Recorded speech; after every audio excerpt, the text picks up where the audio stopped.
Welcome back, everyone.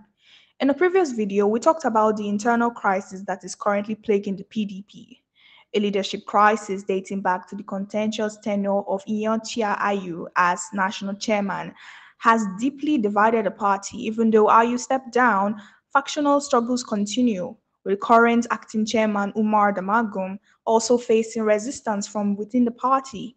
The PDP's 1,000 members have felt marginalized, further complicating efforts to present a united front. Now, the All Progressive Congress (APC) has been accused of leveraging internal crises within opposition parties like the People's Democratic Party (PDP) and Labour Party (LP) to secure an advantage ahead of the 2027 elections. The new Nigerian People's Party (NPP) yesterday accused the APC of orchestrating a crisis in some of the country's opposition parties to retain power beyond 2027. However, the party's national chairman Ajuju Ahmed expressed the readiness to ally with other political parties to dissolve the PDP in the 2027 general election. Ajuji, who stated this during the flag-off campaign for the party's Ondo state governorship candidate, Olubenga Adema, alleged that the APC had been interfering in the internal affairs of other parties to weaken their structures and take control. According to him, APC has concluded plans to disrupt the merger talks by the opposition, which aims to unite a strong force and dislodge the ruling parties in the general election. And I quote, "The APC is doing everything possible to win the 2027 general election. Indeed, there is evidence everywhere that they are interfering with the other parties. But it is left to the other political parties to maintain their integrity and ensure they remain one and viable opposition to the APC before and after the 2027 election," end quote, Ajudi said. He further urged the APC to be ready to transfer power to an opposition party after President Bola Tinubu's government. He revealed that the NNPP had been collaborating with opposition parties who ally ahead of the 2027 poll. He added, and I quote, "We have our doors open in such a way that if there is going to be a coalition of all the political parties to go into the election, we are ready for that," end quote. Similarly, Oyo State government their governor, Sheyi Makinde, called on the media to fulfill its role as society's watchdog by holding the ruling party accountable and preventing it from stifling democracy by suppressing opposition parties. Makinde made the remarks during the opening ceremony of a 3-day retreat organized by the Press Corps of the People Democratic Party (PDP) in Benin.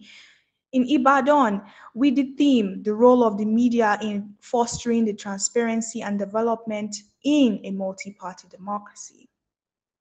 Represented by his chief press secretary, Dr. Suleiman Olarewaju, the governor underscored the critical role of the media in ensuring checks and balances in a multi-party democracy.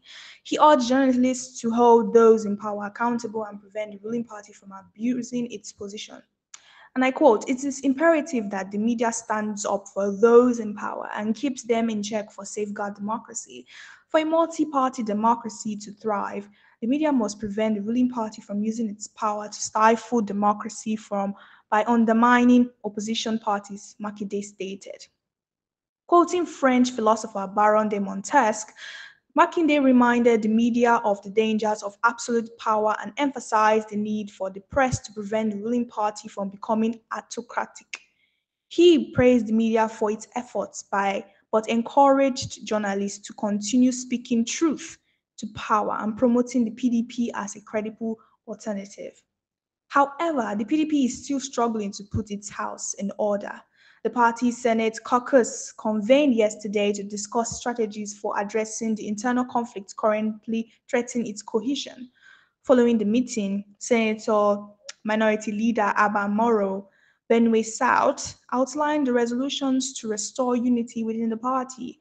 Moro announced the formation of an extended caucus, which will include former governors and key party figures. This expanded team's goal is to facilitate dialogue with various party organs, focusing on resolving critical issues that are essential to the PDP's future. And I quote, to ensure the survival of the PDP, we are urging all members involved in legal disputes to withdraw their cases, thereby creating an environment for effective political resolutions to our challenges. End quote. Moro stated he reaffirmed the party's commitment to maintaining its role as Nigeria's principal opposition, providing a credible alternative to the current government. In response to concerns about factionalism, Moro clarified that while there may be differences within the party, the PDP remains united. And I quote, we cannot afford to be divided during these critical times for our nation. End quote, he stressed, underscoring the need for solidarity.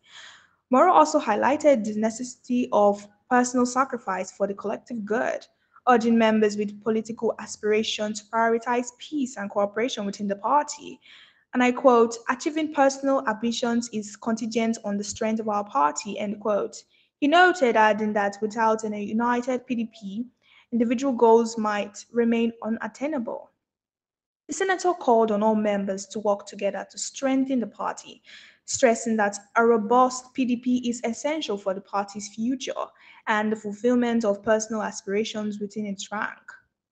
On the Labour Party front, the Independent National Electoral Commission (INEC) has invited Julius Abure, the embattled national chairman, to a consultative meeting with the leadership of political parties, confirming Abure as the party's legitimate leader.